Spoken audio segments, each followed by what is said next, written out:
The ledger was hidden inside a billiard table, and the men who put it there would have killed me before they let me read it. I know that now. I knew it, I think, the moment my husband's valet pressed a folded note into my gloved hand at the funeral. No words of sympathy, no scripture, just 4 words in an ink so dark it looked like it had been written in something other than ink. Leave the house tonight. I did not leave. My name, the name I was given by my mother, not the one I carried into that marriage, is Eleanor.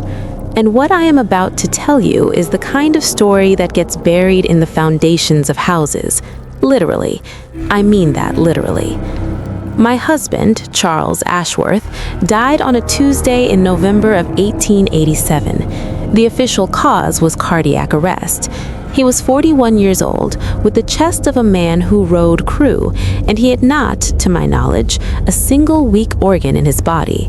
The doctor who signed the death certificate was new to the city. I never found him again after the funeral. I tried. Charles had money, extraordinary money, the kind that doesn't announce itself, that comes to the dinner table in quiet clothes and says nothing all evening, and somehow still dominates the room. We lived in a house on East 65th Street with 14 rooms I was permitted to use, and 3 I was not. He was kind to me in the way that a man is kind to a painting he has purchased and placed carefully on the correct wall. Present, admired, contained. I thought I understood my life. Women of my position learned early. Understanding your life and controlling it are not the same country. They don't even share a border. Then Charles died, and the money, all of it, every last dividend and bond and whispered inheritance, disappeared with him. Within 6 weeks, I was informed, politely, by a man with no discernible neck and a briefcase full of paperwork, that the estate held nothing, less than nothing. Charles had debts I had never been shown, investments that had somehow evaporated, accounts in banks I had never heard of, in cities I had never visited. The house on 65th Street was not mine. It had never been mine. I was 32 years old, widowed, and suddenly, precisely, poor. I was permitted to take my personal effects, my clothing, a small writing desk, my mother's pearl earrings, which were real, and my wedding pearls, which I discovered that same afternoon when I pressed one between my teeth the way my grandmother had taught me, were not. They had replaced my pearls with glass. Somewhere in the long, careful architecture of my marriage, someone had opened my jewelry case, lifted my necklace, and left behind a lie so perfect it had weight and luster and warmth. Someone had been very close to me for a very long time. I moved into a boarding house on West 22nd Street, run by a widow named Mrs. Cavendish, who had the good grace never to ask me why a woman with my accent and my posture was sharing a hallway with a seamstress and a music teacher. She simply raised an eyebrow the first morning at breakfast and placed an extra rasher of bacon on my plate. That was the beginning of my education. I went back to the house on 65th Street 3 times before they changed the locks. I told the new housekeeper I had forgotten a brooch. I told her I needed to retrieve letters. The 3rd time I told her nothing, because by then I had noticed something. Charles's billiard room, the one I had been permitted to enter only when escorted, smelled different in grief, quieter, and the felt on the northeast corner of the table had always had a seam that Charles would smooth with 2 fingers whenever he thought no one was watching. I pressed that seam on my 2nd visit. It didn't move. On my 3rd visit, I brought a letter opener inside my glove, and I pressed harder, and something beneath my hand clicked softly, like a secret relieved to finally be spoken. The false bottom was 6 inches deep, long enough to hold a ledger, narrow enough to hold a secret for years. The ledger was black, leather-bound, his initials stamped in gold at the bottom right corner, just small enough that if you weren't looking, you wouldn't see them.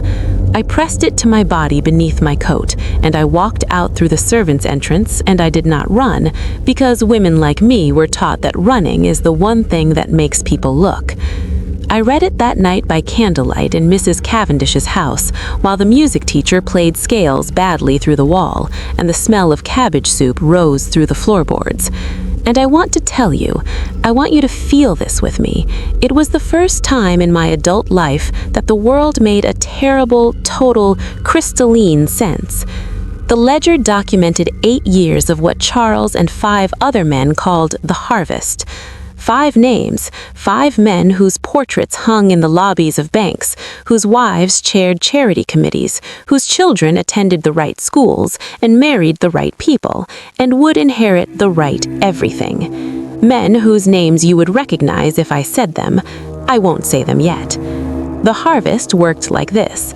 The 5 men would quietly, through intermediaries and shell accounts spread across 3 states, accumulate shares in a targeted company. Then one of them, rotating so no single man bore the pattern, would begin to whisper, at the club, at the dinner table, on the exchange floor to just the right anxious ear. Whispers that smells like truth because they were delivered by men whose own names smelled like certainty. The smaller investors would sell. Of course they would. When a man like Charles Ashworth leans towards you at the Union Club and murmurs something behind his hand, you don't wait to verify. You act. You protect yourself. And as they sold, panicked and bleeding, the 5 men quietly bought, at the floor, at the bone, and then they waited for the truth, the boring, unglamorous truth that the company was fine, to quietly restore the price, and they exited, and they counted, and no one ever knew, because the victims were too ashamed to admit they'd been panicked by a rumor, and the men who'd whispered were beyond reproach.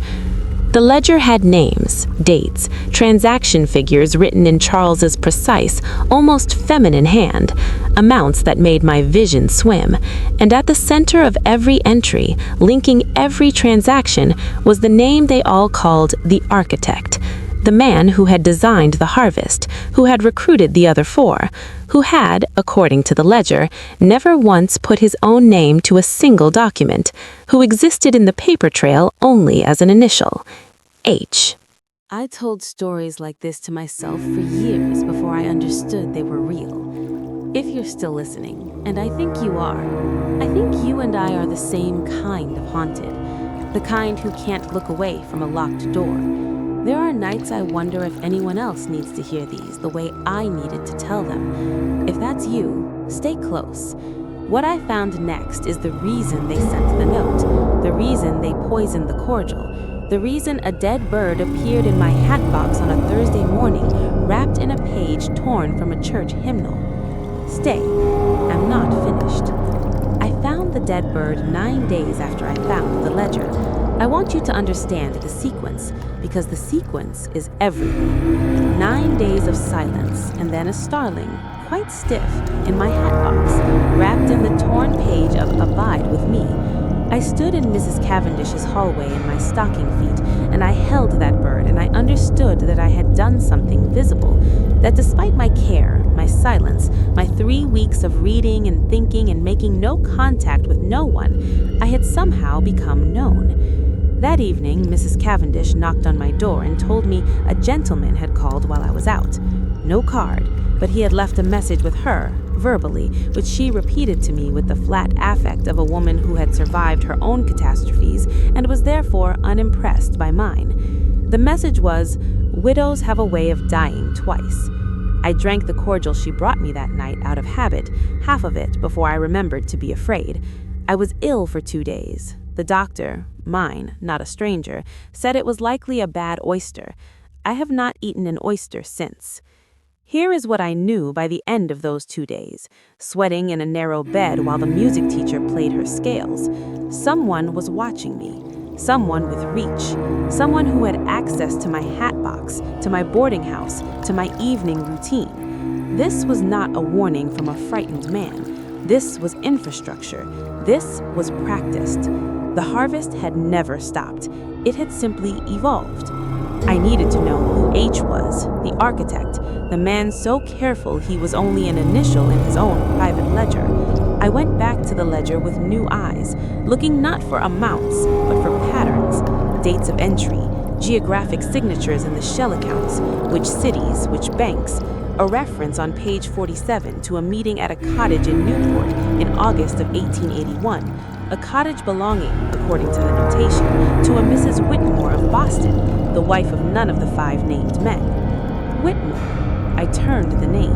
I had heard it once, long ago, not in New York, in my childhood, in a smaller city, before my mother moved us east and never spoke of what we'd left behind. My mother had said the name Whitmore once in connection with my father, who she told me died bankrupt and broken the year I turned 7. My father, whose name I had almost forgotten because she never said it, whose face I remembered only as a blurring, as a man-shaped warmth that smelled of cedar and pipe tobacco, and then was simply gone. My father's name was Harlan. H. I sat with that for a long time, a very long time. Long enough for the candle to burn to nothing, and the room to go dark, and the music teacher to stop her scales, and the house to go quiet and still. I sat. Because what the ledger was telling me, what Charles, careful, precise, portrait-hung Charles had been recording in his beautiful feminine handwriting for 8 years, was that my father was not dead. My father was the most careful criminal in America. My father had recruited my husband. My father had arranged my marriage. I had not been a wife. I had been a position, a strategic placement, close enough to be watched, far enough from the real work to never stumble upon it, except that Charles, for reasons I will spend the rest of my life trying to understand, had written it all down, had pressed it into the false bottom of a billiard table, had left the seam in the felt where I could find it. Charles, I think, had been trying to leave, and leaving in the architecture of the harvest was not permitted. That is why he died on a Tuesday in November with a chest like a man who rode crew. I burned nothing. I destroyed nothing. I made 2 careful copies of the ledger's most essential pages, the transaction records, the Newport reference, the repeated initial, and I hid them in 3 different locations, none of which were my room. Then I sat down and I wrote 5 letters, not to the newspapers, not to the police, who were, as any woman of my era understood, merely another room in the same house. I wrote to the wives, not to all 5 wives. I had no interest in the wives of men who simply profited. I wrote to the 4 wives of the 4 named men, the ones my father had recruited, had used, had kept carefully beneath him in the architecture of risk. I wrote to women who had spent years standing next to wealth they had not earned and power they had not earned, and had been in their way as contained as I had been. I did not threaten. Threats were my father's language. I invited. I told each woman in careful language that I had found something that concerned her husband's future, and that I thought she deserved to see it before anyone else did. I named a date. I named a tea room on 5th Avenue where we would be invisible inside the ordinary social noise of women at lunch. All 4 came. Of course they came, because a woman who has spent years watching her husband move through a world she is not permitted to enter will cross any distance for a door left even slightly ajar. We sat. I ordered tea. I placed the documents on the table with the quiet authority of a woman who has decided that fear is simply not a language she speaks anymore. And I want to tell you what happened in that tea room, because it is the moment that changed everything. Not for me, not just for me, for the harvest itself, which had fed on panic and silence for nearly a decade, which had required above all else that the people who could have spoken simply did not. The wives read, and one by one, something shifted in their faces, not horror, not grief, something colder and more useful than either of those, the specific expression of a person who has just been handed the one card that changes the game entirely and knows with perfect clarity exactly how to play it. We did not destroy the harvest with exposure. We simply changed who ran it.